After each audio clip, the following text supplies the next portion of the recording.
महाराष्ट्राची विधानसभा निवडणूक नोव्हेंबर महिन्यात होण्याची शक्यता आहे।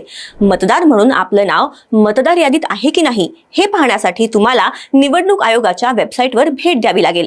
महाराष्ट्र सरकारच्या local body voters list .maharashtra.gov.in/objection-on-click/search name या वेबसाईटला भेट दिल्यानंतर तुम्हाला सर्च नेम नुसार 2 पर्याय उपलब्ध होतील। तुमचं नाव नोंदवून जिल्हा, मतदारसंघ, स्थानिक स्वराज्य संस्था, स्थानिक स्वराज्य संस्थेचं नाव नोंदवून तुम्हाला तुमचं मतदार यादीतील नाव तपासता येईल। याशिवाय आयडी कार्ड क्रमांक नोंदवण्याचा दुसरा पर्याय देखील उपलब्ध आहे। या ठिकाणी तुम्ही जिल्हा, मतदारसंघ, स्थानिक स्वराज्य संस्था, त्या संस्थेचं नाव आणि मतदार ओळखपत्र क्रमांक नोंदवून मतदार यादीतील नाव तपासून घेऊ शकता। केंद्रीय निवडणूक आयोगाच्या मतदार सेवा पोर्टलवर सुद्धा तुम्ही तुमचं मतदार यादीतील नाव तपासून पाहू शकता।